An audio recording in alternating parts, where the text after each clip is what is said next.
ให้พวกเขามาใช้เวลาศึกษาพระคำของพระเจ้าด้วยเทศนาในหัวข้ออนาคตของสวรรค์และอนาคตของโลกได้มีการประชุมพิเศษที่ผู้นำที่มีอิทธิพลที่สุดของโลกมารวมตัวกันหนึ่งในหัวข้อที่พวกเขาได้สนทนากันหลายที่สุดแม่นเรื่องอนาคตในอนาคตจะมีหยังเกิดขึ้นกับโลกนี้เทคโนโลยีจะก้าวไปไกลหลายปานใดในอนาคตชีวิตของพวกเขาจะเปลี่ยนแปลงไปแนวใดในอนาคตพวกเขาได้สนทนาเกี่ยวกับอนาคตดังเช่นนี้หลังจากที่ได้ยินเรื่องนี้แล้วข้าพเจ้าก็คิดขึ้นมาว่าอนาคตของพวกเขาจะเป็นแนวใดบรรดาท่านพวกท่านบ่อยากรู้บ่แม้แต่ในชีวิตประจำวันของพวกเขาถ้าพวกเขาเปรียบเทียบชีวิตในตอนนี้กับชีวิตเมื่อ10 ปีก่อนหลายสิ่งหลายอย่างได้เปลี่ยนแปลงไปแล้วอาชีพที่เคยได้รับความนิยมหลายในอดีตในปัจจุบันนี้ได้ถือว่ามีความสำคัญน้อยลง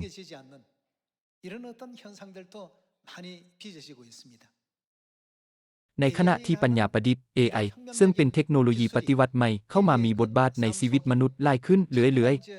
อนาคตของมนุษยชาติจึงมีข้อจำกัดหลายขึ้นเรื่อยๆอย่างหลีกเลี่ยงบ่ได้ในปัจจุบันนี้เมื่อท่านไปโรงหมอท่านคิดว่าการผ่าตัดแบบใดมีราคาแพงกว่าการผ่าตัดโดยมนุษย์หรือการผ่าตัดโดย AI หรือเครื่องจักร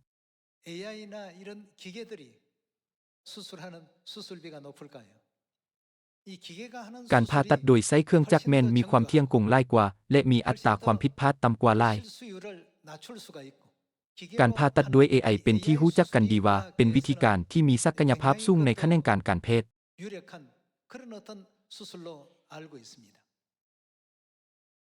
แต่ยังบ่ทันได้มีการนำไปใช้อย่างกว้างขวางเทื่อ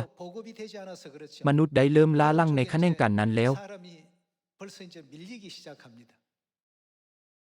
ปัญญาประดิษฐ์ AI เคยลิ้นมักล้อมต่อสู้กับมนุษย์มาก่อนแม่นบ่มีการรายงานข่าวเรื่องนี้อย่างกว้างขวางในสื่อต่างๆทั่วโลกทุกคนคิดว่ามนุษย์จะเป็นฝ่ายชนะแต่พวกเขาพ่ายแพ้ทุกเกมยกเว้นเกมเดียว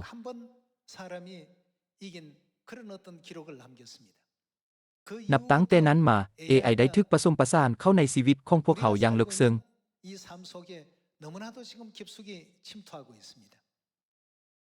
ปัจจุบันนี้ AI กำลังเฮ็ดเวียกเกี่ยวกับการเขียนโคดและเวียกงานทางเทคนิคทั้งหมดที่ผู้เชี่ยวชาญด้านคอมพิวเตอร์เคยเฮ็ดมาด้วยเหตุนี้สถานที่ต่างๆเช่นซิลิคอนแวลลีย์ในสหรัฐและประเทศอื่นๆจึงกำลังปลดพนักงานในแขนงการเหล่านั้นเว้าง่ายๆก็คือเครื่องจักรมีผลกระทบต่อมนุษย์เกี่ยวกับเวียกงานทั้งหมดที่พวกเขาเคยเฮ็ดมาแนวใดตอนนี้เครื่องจักรกำลังเข้าควบคุมทุกอย่างแล้วสิ่งเหล่านั้นกำลังแสดงให้เห็นอนาคตแบบนี้อยู่เรื่อยๆดังนั้นข้าพเจ้าคิดว่าพวกเขาจำเป็นต้องคิดตึกตองอย่างจริงจังว่าเป็นหยังพระเจ้าจึงทรงกล่าวว่าอย่ายึดติดกับสิ่งของต่างๆในโลกนี้หลายเกินไปผู้เชี่ยวชาญด้านการแพทย์ในโรงหมอได้เริ่มล้าหลังแล้วคนในกองทัพ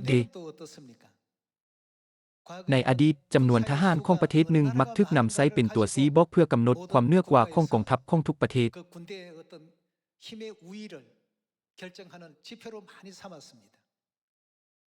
แต่ในปัจจุบันนี้พวกเขาได้เห็นมาหุ่นยนต์และหุ่นยนต์อื่นๆอีกหลายตัว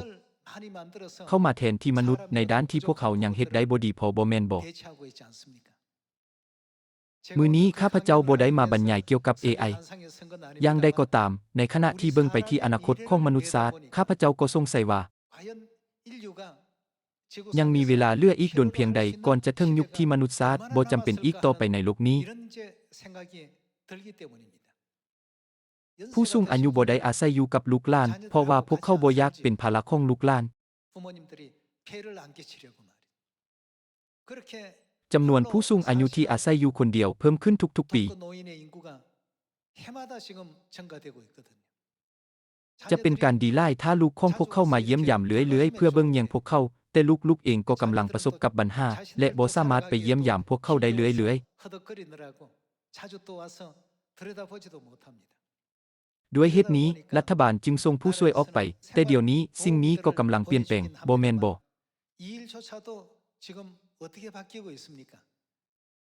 แม้นแต่อยู่ในบรรดาประเทศเพื่อนบ้านเช่นญี่ปุ่นทุกสิ่งทุกอย่างก็ถูกเปลี่ยนแทนด้วยหุ่นยนต์ผู้สูงอายุสนทนากับหุ่นยนต์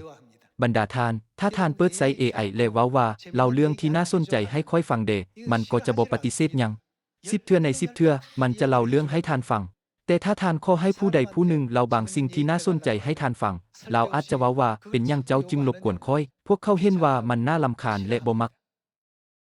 สังคมกำลังก้าวไปสู่อนาคตแบบนี้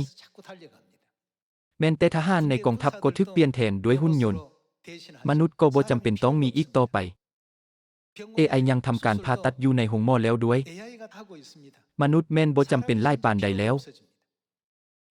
การประกอบรถแม่นเกือบจะบ่ต้องการแรงงานคนเลย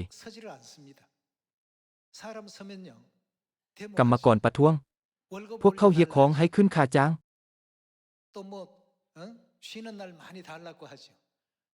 พวกเขาขอวันพักเพิ่มพวกเขามีความต้องการหลายอย่างแต่เมื่อซื้อเครื่องจักรแล้วมันก็จะเฮ็ดเวียกได้อย่างบ่ฮู้อิดเมื่อย24ชั่วโมงต่อมื้อ365มื้อต่อปีดังนั้นเจ้าของธุรกิจคิดแนวใดพวกเขาจะจ้างคนงานที่เป็นมนุษย์หรือจะอาศัย AI หรือเครื่องจักรหุ่นยนต์บ่สังคมกำลังค่อยๆมุ่งหน้าไปในทิศทางนี้บางคนอาจคิดว่าถ้าอย่างนั้นผู้คนก็จะสามารถดำรงชีวิตอย่างสะดวกสบายได้ย้อนพวกเขาบ่ต้องเฮ็ดเวียกแล้วบ่แม่นบ่นั้นบ่แม่นความจริงเพราะว่าผู้คนจะสูญเสียเวียกเฮ็ดงานทำในขณะที่พวกเขาเข้าสู่ยุคของ AI พวกเขามักจะได้ยินผู้คนเว้าว่าช่วงเวลาทองของมนุษย์ศาสตร์เวลาที่เหลืออยู่เพื่อดำรงชีวิตอยู่ในโลกนี้กำลังจะหมดลงแล้ว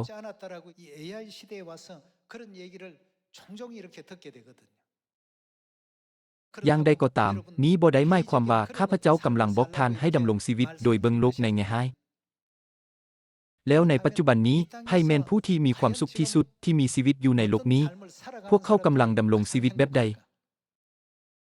ครั้งหนึ่งข้าพเจ้าได้ขอ AI ว่าขอช่วยสร้างภาพเคลื่อนไหวคอมพิวเตอร์ของเยรูซาเล็มใหม่เป็นสี่เหลี่ยมจัตุรัสซึ่งค่อยๆลงมาจากสวรรค์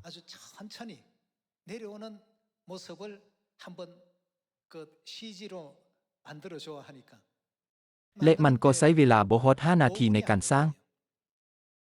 ข้าพเจ้าได้ถามนักออกแบบกราฟิกว่า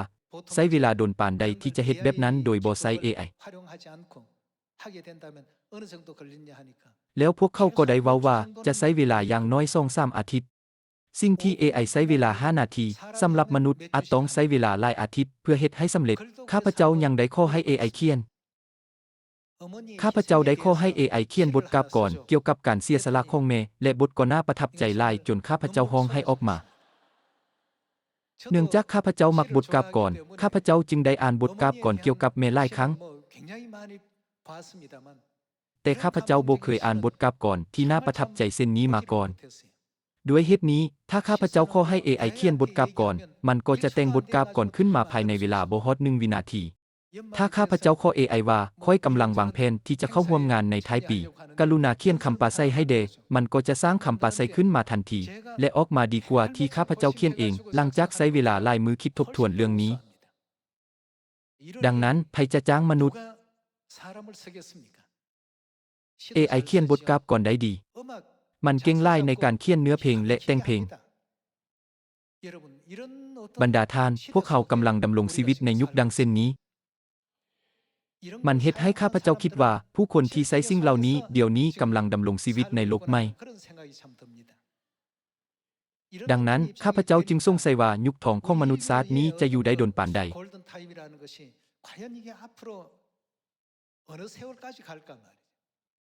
บางคนเว้าว่า10 ปีบางคนเว้าว่า20 ปีแต่การสนทนาส่วนใหญ่เกี่ยวกับมนุษยชาติแม่นคาดบทสรุปที่ชัดเจน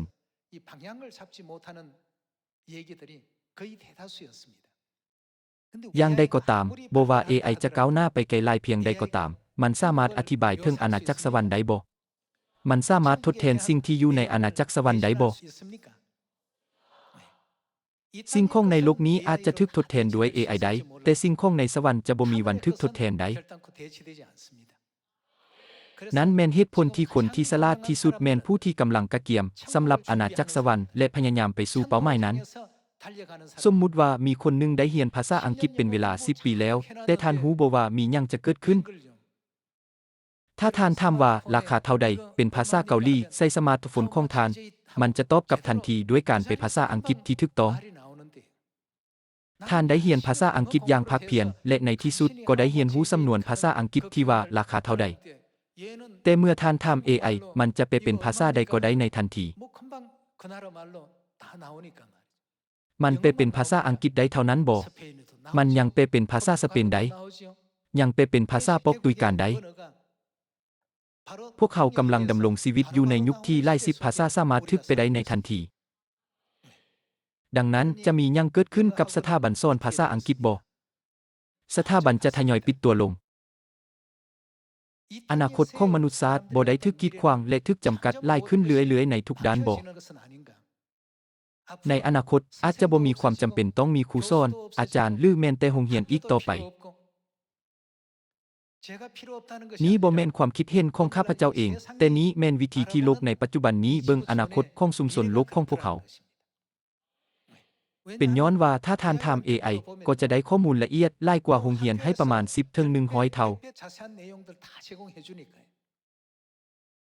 ถ้าท่านถาม AI ว่าสงครามทราฟัลการ์แม่นยังมันก็จะให้คำตอบทันที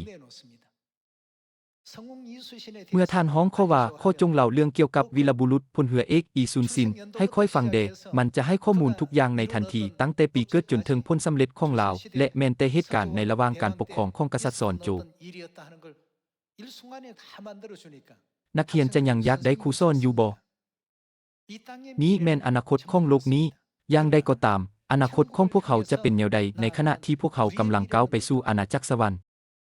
ปัจจุบันนี้ผู้คนมีเวียกทุกประเภทที่เบิ่งน่าสนใจแต่พวกเขามักจะสูญเสียทุกอย่างให้กับระบบที่เอิ้นว่า AI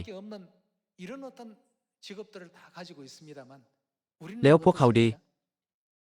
สำหรับอนาคตของพวกเขานั้นเมื่อเบิ่งในพระคัมภีร์พวกเขาสามารถเห็นได้ว่าพระเจ้าได้ทรงจัดเตรียมทุกสิ่งสำหรับลูกที่ฮักของพระองค์พวกเขารับรู้ได้ว่าพระเจ้าทรงเห็นจุดจบตั้งแต่ต้น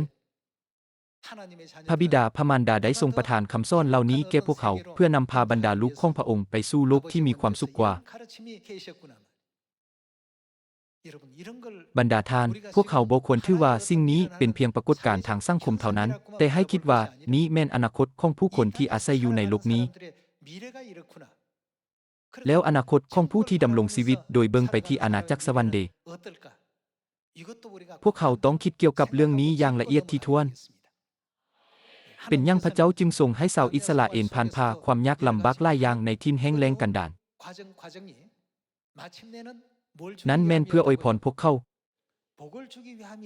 นี้บ่แม่นสิ่งที่เขียนไว้ในพระคัมภีร์บ่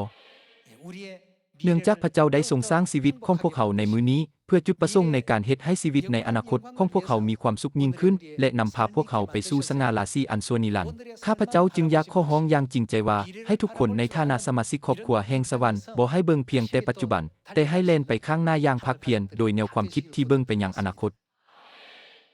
ขอให้พวกเขามาเบิ่งในเอสายาห์บทที่46ข้อที่10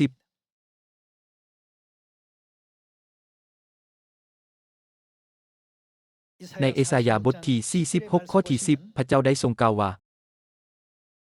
ตั้งแต่ต้นเฮากล่าวไว้ก่อนถึงสิ่งที่มีมาพระองค์ได้ทรงเฮ็ดให้ฮู้ถึงจุดจบตั้งแต่ต้นนั้นแม่นตั้งแต่การเนรมิตสร้างเนื่องจากพระเจ้าทรงฮู้ทุกสิ่งเหล่านี้พระองค์จึงทรงกล่าวกับพวกเขาว่าอย่าเลือกเส้นทางอื่นแต่จงเดินตามเส้นทางที่เฮาสั่งเจ้าเท่านั้น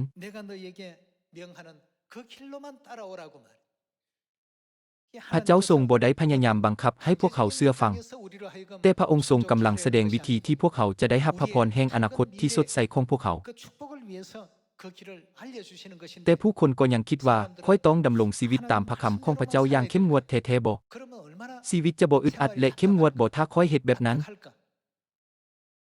เมื่อพวกเขาอ่านพระคำของพระเจ้าโดยบ่ฮู้ความหมายพวกเขาคิดอย่างผิดๆว่าพวกเขากำลังดำรงชีวิตที่ถูกกดขี่ข่มเหงถูกจำกัดหรือถูกห้ามบ่ให้เฮ็ดในสิ่งที่ตนเองต้องการตั้งแต่เริ่มต้นพระเจ้าทรงปรารถนาที่จะประทานชีวิตที่มีความสุขที่สุดให้แก่พวกเขาพระเจ้าทรงต้องการประทานสิ่งที่สวยงามที่สุดให้แก่พวกเขานั้นแม่นเหตุผลที่พระเจ้าทรงนำพาพวกเขาไปสู่ทางของความจริงแห่งคำมั่นสัญญาใหม่ ฉะนั้นพวกเขาต้องติดตามทางนั้นด้วยความขอบพระคุณและรับสง่าราศีแห่งอาณาจักรสวรรค์อันโซนิรันดร์จะเกิดหยังขึ้นถ้าพวกเขาเข้าสู่ยุคที่ AI ประกาศดังนั้นพวกเขาสามารถเว้าได้ว่าเดี๋ยวนี้แม่นเวลาทองที่พวกเขาจะอุทิศตนอย่างภาคเพียรต่อข่าวประเสริฐของพระเจ้าถ้าเวลานี้ผ่านไปบทบาททั้งหมดเหล่านี้จะถูกเปลี่ยนไปเป็นของเครื่องจักรบ่แม่นมนุษย์ก่อนที่สิ่งนี้จะเกิดขึ้นข้าพเจ้าขอให้ท่านจงมีความเชื่อที่จะเฮ็ดให้ดีที่สุดเมื่อท่านมีบทบาทและโอกาส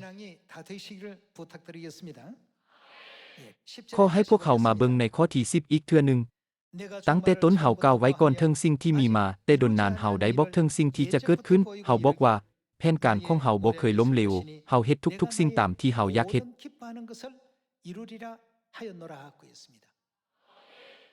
พระเจ้าทรงได้ทรงจัดเตรียมทุกสิ่งทุกอย่างทั้งเหตุการณ์และสภาพการทั้งหมดที่เกิดขึ้นอยู่ในโลกนี้เพื่อสำเร็จพระประสงค์ของพระองค์ในอดีตนวนิยายถูกเขียนโดยมนุษย์แต่ในปัจจุบันนี้นวนิยายที่สร้างโดย AI กำลังได้รับความนิยมบรรดาท่านปัจจุบันนี้ AI กำลังเข้าแทนที่หน้าที่เวียกงานที่มนุษย์เคยเฮ็ดเมื่อบ่ดนมานี้มีข่าวร้ายแห่งเกิดขึ้นเกี่ยวกับการสอบเส้งที่เขียนคำตอบโดยใช้ AI เมื่อ AI เฮ็ดการสอบเส้งเกือบจะได้คะแนนเต็มเนื่องจากความรู้ทั้งหมดในโลกนี้ถูกบรรจุอยู่ในนั้นจึงเป็นเรื่องธรรมชาติที่มันจะได้คะแนนเต็มเมื่อเห็นว่าแม้แต่สิ่งเหล่านี้ก็ยังสืบต่อเกิดขึ้นเป็นปัญหาทางสังคมพวกเขาก็อดสงสัยบ่ได้ว่าอนาคตจะเป็นแนวใดสำหรับผู้ที่แสวงหาเพียงแต่ชีวิตอยู่ในโลกนี้และอนาคตจะเป็นแนวใดสำหรับผู้ที่ปรารถนาสวรรค์และแสวงหาอาณาจักรสวรรค์ข้าพเจ้าบ่ได้อยู่ที่นี้ในมื้อนี้ในฐานะผู้แนะนำ AI แต่นี้แม่นความเป็นจริงของสมัยของพวกเขาความรู้มีอย่างล่วงหลายเป็นย้อนว่าเดี๋ยวนี้ความรู้ทั้งหมดที่มนุษย์สะสมมากำลังถูกเก็บไว้ในคอมพิวเตอร์และสามารถเข้าถึงได้ผ่าน AI ในอดีตความรู้ได้ถูกถ่ายทอดผ่านครูอาจารย์และนักวิชาการแต่ตอนนี้บ่แม่นแบบนั้นอีกต่อไปในความเป็นจริงแล้วเมื่ออาจารย์บรรยายในปัจจุบันนี้นักศึกษาเพียงแต่เปิด AI ขึ้นมาแล้วกดสอบทันทีและว่าอาจารย์วันที่แม่นผิดพลาดน้อยหนึ่งหรือนั้นแม่นคนละคนดังนั้นย้อนเรื่องนี้อาจารย์บางคนจึงว่าเป็นเรื่องยากที่จะเป็นอาจารย์ต่อไปตั้งแต่เริ่มต้นพระเจ้าได้ทรงเห็นล่วงหน้าแล้วว่ามนุษย์ชาติจะมีชีวิตอยู่ในยุคเช่นนี้ด้วยเหตุนี้พระเจ้าจึงได้ทรงเสด็จมาสู่โลกนี้เป็นเทื่อที่สองในสมัยพระวิญญาณบริสุทธิ์พระบิดาและพระมารดาแห่งสวรรค์ได้ทรงให้โอกาสแก่มนุษย์ชาติทุกคนได้สะสมรางวัลสวรรค์หลายยิ่งขึ้นแทนที่จะยึดติดกับความโลภทางโลกความรู้ทางโลกและการอวดอ้างทางโลกบ่แม่นบ่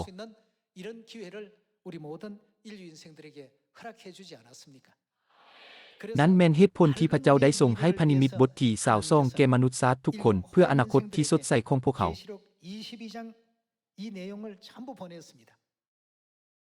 บทที่22ข้อที่17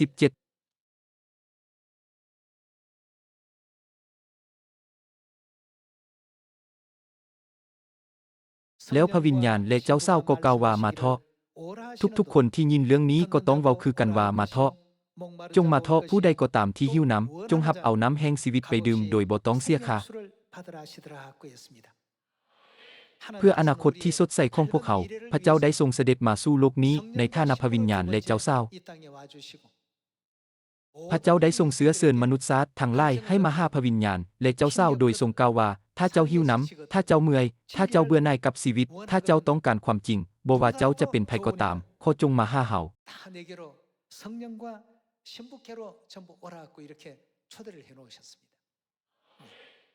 อนาคตของโลกนี้จะเปิดเผยให้เห็นขีดจำกัดในมือใดมือหนึ่งอย่างใดก็ตามอนาคตของอาณาจักรสวรรค์บ่แม่นอาณาจักรที่ AI สามารถครอบครองได้ยุคนั้นจะมาถึงอย่างแน่นอนเมื่อมีเพียงผู้ที่หวังในอาณาจักรสวรรค์และกะเกียมเท่านั้นที่จะสามารถอยู่ได้ขอให้พวกเขามาเบิ่งนำกันในปึ้มพระคำ2โกรินโธบทที่3ข้อที่6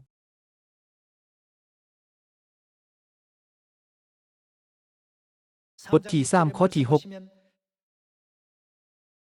เพราะแม่นพระองค์ที่ได้เฮ็ดให้พวกเขา พระองค์ทรงเฮ็ดให้พวกเขาแนวใด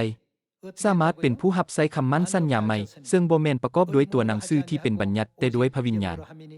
บัญญัติที่จะลึกไว้เป็นตัวหนังสือเฮ็ดให้ตายแต่พระวิญญาณให้ชีวิต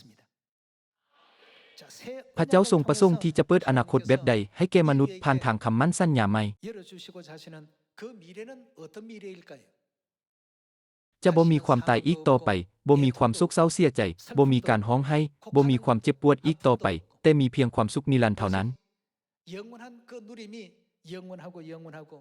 พระเจ้าได้ทรงอนุญาตให้พวกเขารู้จักคำมั่นสัญญาใหม่เพื่อประทานโลกที่เต็มไปด้วยสง่าราศีอันชั่วนิรันดร์แก่พวกเขา แต่ผู้คนในโลกนี้ถือว่าการกินและเรื่องอื่นๆเป็นเรื่องที่รีบด่วนกว่า ดังนั้นจึงบ่ได้ใช้เวลาหลายในเรื่องนี้ เพื่อเห็นแก่อนาคตที่แท้จริงของพวกเขา ถ้าพวกเขาให้เพียงแต่ส่วนน้อยๆที่บ่เพียงพอของตนเองคืออุทิศ 99% ของชีวิตให้กับเรื่องทางโลกและเพียงแต่ประมาณ 1% ของเวลาที่เหลือให้กับสิ่งที่สำคัญอย่างแท้จริง ถ้าอย่างนั้นข้าพเจ้าเชื่อว่านี้แม่นช่วงเวลาที่พวกเขาต้องพิจารณาและคิดไต่ตรองขึ้นใหม่ถึงการให้คุณค่าต่ออนาคตของพวกเขาอีกครั้ง เป็นหยังพระเจ้าจึงทรงสร้างพวกเขาให้เป็นผู้รับใช้แห่งคำมั่นสัญญาใหม่ มีพระประสงค์อันยิ่งใหญ่ของพระเจ้าที่จะนำพาพวกเขาไปสู่โลกที่จะบ่มีความตายอีกต่อไปผ่านคำมั่นสัญญาใหม่ เพื่อที่จะส่งให้โลกที่บ่มีความเจ็บปวดและบอนที่บ่มีความทุกข์ทรมาน ความอุกอัง ความเสียใจและความโศกเศร้าที่พวกเขาประสบในโลกนี้สิ้นสุดลงอย่างสมบูรณ์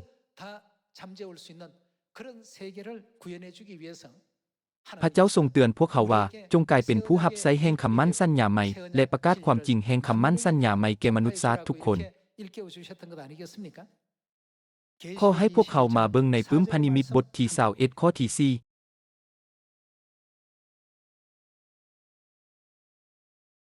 เบิ่งในข้อที่4พระองค์จะเช็ดน้ำตาทุกหยดจากตาของพวกเขา ความตายจะบ่มีอีกต่อไป ความโศกเศร้า การร้องไห้ และความเจ็บปวดจะบ่มีอีกต่อไป สิ่งเก่าแก่ได้สูญหายไปแล้ว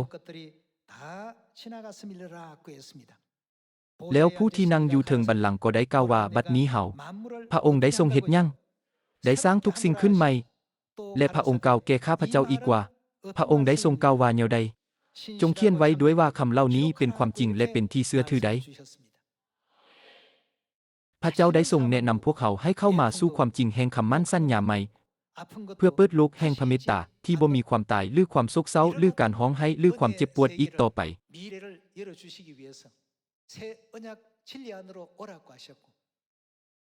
พระวิญญาณและเจ้าเศร้าบ่ได้ทรงเอิ้นมนุษย์ให้มาหาโดยทรงกล่าวว่าจงมาหาเฮาบ่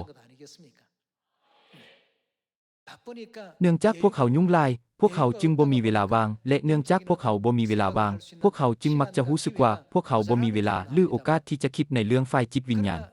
อย่างใดก็ตาม พวกเขาบ่ได้ดำรงชีวิตในมื้อนี้ด้วยความหวังและความคาดหวังว่ามื้ออื่นจะดีกว่ามื้อนี้บ่ จากนั้นพวกเขาอาจจะถามตัวเองว่าค่อยจะเป็นแนวใดในอนาคตหรือชีวิตของค่อยจะเป็นแนวใดในอนาคต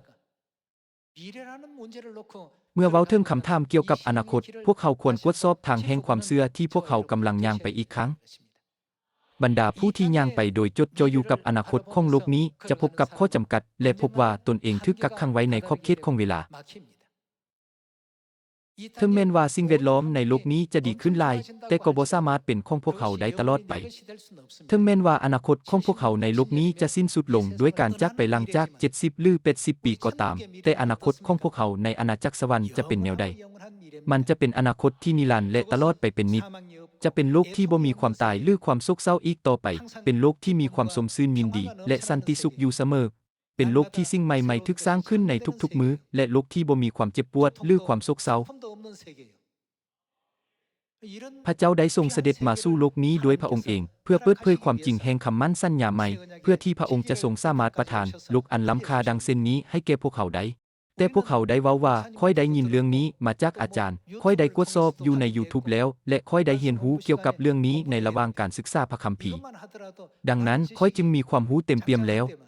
พวกเขาบ่ควรคิดเช่นนี้ เพื่อป้องกันบ่ให้ซาตานนำเอาความจริงนี้ไปพระบิดาพระมารดาจึงได้ทรงเสื่องไว้ในคำอุปมาคำทำนายและประวัติศาสตร์โดยทรงหุ้มห่อไว้หลายชั้นเพื่อว่าความหมายที่แท้จริงจะถูกเสื่องไว้อย่างสมบูรณ์จากทุกคนยกเว้นบรรดาลูกแห่งสวรรค์ดังนั้นพวกสาวกจึงเว้ากับพระเยซูว่าคงจะง่ายกว่าถ้าท่านบอกอย่างจะแจ้งว่าเอเมนเอและบีแมนบีแต่ท่านยังคงกล่าวอ้อมๆจนเฮ็ดให้ผู้คนสงสัยว่านี้แม่นสิ่งนั้นบ่หรือนั้นแม่นสิ่งนี้บ่พวกเขาถามว่าเป็นหยังพระองค์จึงทรงกล่าวเป็นคำอุปมาเพื่อให้คนอื่นบ่สามารถเข้าใจได้บ่พระเยซูได้ทรงตอบว่าสำหรับพวกท่านนั้นพระเจ้าโปรดให้พวกท่านได้รับทราบความลับลึกแห่งอาณาจักรสวรรค์แต่พวกเขานั้นบ่ได้รับพวกเขาได้รับสิทธิพิเศษความรักและพระเมตตาของพระเจ้าที่กำลังดำเนินอยู่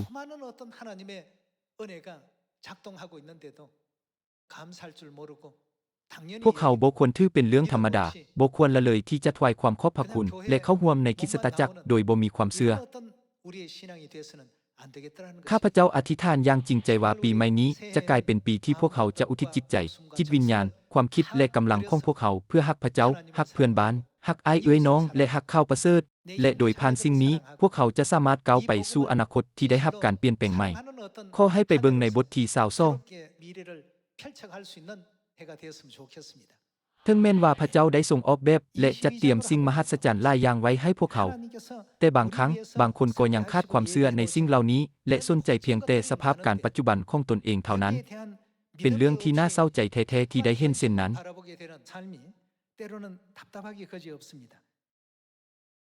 บทที่22ข้อที่1แล้วทูตสวรรค์ตนนั้นก็ได้ให้ข้าพเจ้าเห็นแม่น้ำแห่งชีวิตเป็นแม่น้ำที่ใสดังแก้วมาจากบัลลังก์ของพระเจ้าและของลูกแก่พระเจ้าและไหลลงทางกลางถนนหนทางของนคร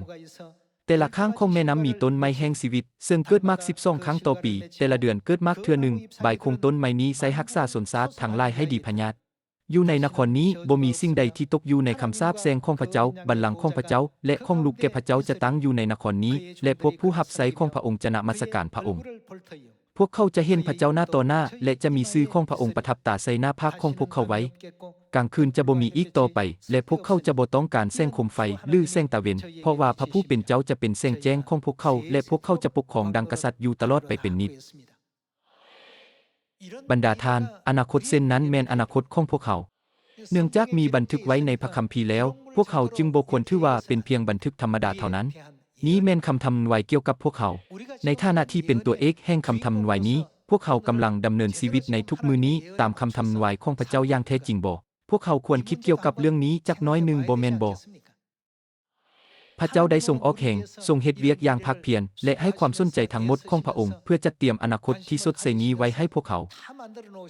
แต่จะเป็นแนวใดถ้าบรรดาลูกกำลังเสียเวลาไปกับสิ่งที่บ่ถูกต้องและปล่อยให้จิตใจของพวกเขาถูกครอบงำโดยสิ่งที่จะเสื่อมสูญไปในที่สุดข้าพเจ้าเชื่อว่าต้องบ่เป็นเช่นนั้นนั้นแม่นเหตุผลที่อัครทูตโปลได้ประข้อความสำคัญไว้ใน2โครินโธบทที่4ขอให้พวกเขาไปเบิ่งในปึ้ม2โครินโธบทที่4บทที่4ข้อที่16เหตุฉะนั้นพวกเขาจึงบ่ท้อถอยจักเทื่อถึงแม้นว่ากายภายนอกของพวกเขาพวมสุดโทรมลงก็ตามแต่ใจภายในของเขาก็เข้มแข็งขึ้นใหม่อยู่ทุกมื้อฝ่ายความทุกข์ลำบากอันเบาบางและโศกเศร้าที่พวกเขาทนอยู่นี้ความยากลำบากอันเล็กน้อยแม้นเพื่อเตรียมพวกเขาสู่สง่าราศีอันยิ่งใหญ่และตลอดไปจนหาที่เปรียบบ่ได้ด้วยว่าพวกเขาบ่ได้ปักใจใส่สิ่งที่ตาเห็นแต่ใส่พวกเขาปักใจใส่หยังสิ่งที่ตาบ่เห็นสิ่งที่เบิ่งบ่เห็นหมายความว่าหยังสิ่งนี้บ่ได้สิบอกถึงสิ่งที่เป็นของอาณาจักรสวรรค์บ่สิ่งที่ตาเห็นก็เป็นของชั่วคราวแต่สิ่งที่ตาบ่เห็นสิ่งที่ตาบ่เห็นเป็นแนวใดก็ดำรงอยู่ตลอดไปถ้าพวกเขารู้อนาคตที่พระเจ้าได้ทรงจัดเตรียมไว้ให้พวกเขาและดำเนินชีวิตในทุกมื้อนี้ด้วยความเข้าใจเช่นนั้นบ่ว่าชีวิตของพวกเขาจะยากลำบากและอิดเมื่อยล้าเพียงใดก็จะบ่รู้สึกว่าเป็นภาระหนักเลยมีโลกแห่งความรุ่งเรืองที่พวกเขาจะได้รับเป็นมรดกและพระสัญญาแห่งความรุ่งเรืองที่จัดเตรียมไว้สำหรับพวกเขาต้องบ่ถือว่าคำมั่นสัญญาเหล่านี้เป็นเพียงถ้อยคำที่บันทึกไว้ในพระคัมภีร์เท่านั้นทั้งหมดนี้จะกลายเป็นความจริงข้าพเจ้าอธิษฐานขอให้ทานต้อนรับปีใหม่ที่พระบิดาพระมารดาได้ทรงจัดเตรียมไว้ให้พวกเขาอย่างสง่างามด้วยความเชื่อเช่นนั้น มีเรื่องราวหลายอย่างเกี่ยวกับความเชื่อที่บันทึกไว้ในปึ้มเฮบเรอบทที่11ขอให้พวกเขามาเบิ่งในปึ้มเฮบเรอบทที่11ข้อที่6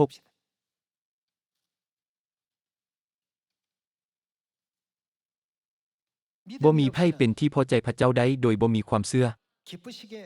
ได้มีบันทึกไว้ดังเช่นนี้บ่แม่นบ่มีอนาคตสำหรับลูกนี้แต่พระเจ้ายังได้ทรงวางแผนและจัดเตรียมอนาคตสำหรับบรรดาลูกแห่งสวรรค์พวกเขาต้องกลายเป็นผู้ที่มีความเชื่ออย่างมั่นคงต่ออนาคตนั้นบรรดาผู้เชื่อถือในคริสตจักรตอนต้นได้อดทนต่อการข่มเหงอย่างหุนแหงบางครั้งพวกเขาถูกนำไปเป็นอาหารของตัวสิ่งในโรงละครกลางแจ้งแบบลมและบางครั้งพวกเขาถูกประหารชีวิตโดยการเผาเหมือนดังคบเพลิงมนุษย์อย่างใดก็ตามพวกเขาบ่ได้เสียใจกับชีวิตที่พวกเขาได้ดำเนินผ่านมาเหตุผลแม่นยังนั้นแม่นย้อนอนาคตที่พระเจ้าได้ทรงสัญญาไว้กับพวกเขาบ่แม่นบ่เป็นย้อนว่าพวกเขามีความเชื่อผู้ที่ขาดความเชื่อในอนาคตมักจะพบว่าตนเองบ่สามารถดำเนินชีวิตด้วยความเชื่อที่ถูกต้องได้และพวกเขาก็บ่สามารถดำเนินชีวิตอยู่ในโลกนี้ได้อย่างถูกต้องในปี2026นี้ขอให้พวกเขาเฮ็ดให้พระเจ้าทรงพอใจอนาคตที่แท้จริงของพวกเขาแม่นอาณาจักรสวรรค์ที่งดงามและรุ่งเรืองบอนที่บ่มีความตายและความเจ็บปวดอีกต่อไป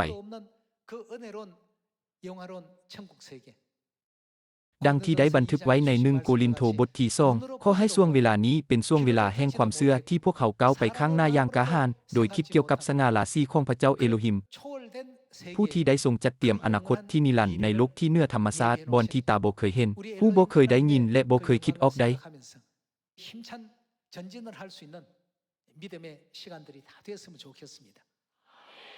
เมื่อความเชื่อในอนาคตของพวกเขาอ่อนแอลงความสามารถที่จะกระทำของพวกเขาก็ลดลงด้วยจะเกิดหยังขึ้นถ้าความเชื่อในอนาคตของคนหนึ่งเข้มแข็งเหมือนดังโยซัวพวกเขาจะเว้าเหนี่ยวใดเกี่ยวกับกำแพงเมืองเยริโกที่เบิ่งคือว่าบ่สามารถทำลายได้พวกเขาจะมีความเชื่อโดยเว้าว่าพวกเขาเป็นข้าวจีของพวกเขาโยซัวเชื่อในอนาคตแห่งไสยชนะที่พระเจ้าได้ทรงจัดเตรียมไว้ให้แก่พวกเขาเนื่องจากคนอื่นบ่เชื่อในอนาคตที่พระเจ้าได้ทรงสัญญาไว้พวกเขาจึงเว้าว่าพวกเขามีหูพางใหญ่เกินไปพวกเขาเป็นดังตักแตนพวกเขาเป็นดังยักษ์นี้แม่นคำเว้าที่เว้าโดยผู้ที่บ่มีความเชื่อในอนาคตที่พระเจ้าได้ทรงจัดเตรียมไว้เนื่องจากความเชื่อของพวกเขาบ่สมควรที่จะเข้าไปในดินแดนกานาอานในที่สุดพวกเขาทั้งหมดจึงถูกทำลายและล้มลงในทิ่นแห้งแล้งกันดารโดยการแสดงสถานการณ์ของพวกเขาให้เห็นเป็นตัวอย่าง1โกรินโธบทที่10สั่งสอนพวกเขาว่าแนวใดได้สั่งสอนพวกเขาบ่ให้กลายเป็นเหมือนดังพวกเขาอย่าโง่จ้าเหมือนดังพวกเขาโดยขาดความเชื่อในอนาคตที่พระเจ้าได้ทรงจัดเตรียมไว้ให้พวกเจ้านี้บ่แม่นเหตุผลที่เรื่องราวทั้งหมดเหล่านี้ถูกบันทึกไว้ในพระคัมภีร์สำหรับพวกเขาบ่อนาคตของผู้ที่อาศัยอยู่ในโลกนี้จะเป็นแนวใดแล้วอนาคตที่พวกเขาแสวงหาแม่นเป็นแนวใดอนาคตแบบใดที่รอท่าพวกเขาอยู่โยซัวและกาเลบมีความเชื่อที่มั่นคงในอนาคตของพวกเขานั้นแม่นเหตุผลที่มีเพียงแต่2คนเท่านั้นที่ยืนอยู่อย่างมั่นคงต่อหน้าคนอื่นๆและกล่าวว่าพวกเขาเป็นข้าวจีของพวกเขาพระเจ้าทรงอยู่กับพวกเขาพระเจ้าของพวกเขาจากไปแล้วแม่นความเชื่อที่บ่สั่นคลอนของพวกเขาที่เฮ็ดให้พวกเขาเว้าอย่างใจเย็นและมั่นใจบ่แม่นบ่สมาชิกครอบครัวแห่งซีโอนที่ฮักของพวกเขาข้าพเจ้าขออธิษฐานอย่างจริงใจว่าในปี2026นี้พวกเขาทุกคนในฐานะครอบครัวแห่งสวรรค์จะก้าวไปข้างหน้าด้วยความเชื่อในอนาคตที่พระเจ้าได้ทรงจัดเตรียมไว้ให้พวกเขาและในสภาพแวดล้อมที่พระองค์ได้ทรงสร้างขึ้นเพื่อพวกเขาหวังว่าพวกท่านจะได้รับพระคุณอย่างล่วงลายข้าพเจ้าขอจบเทศนาของมื้อนี้ไว้เพียงเท่านี้ขอขอบใจ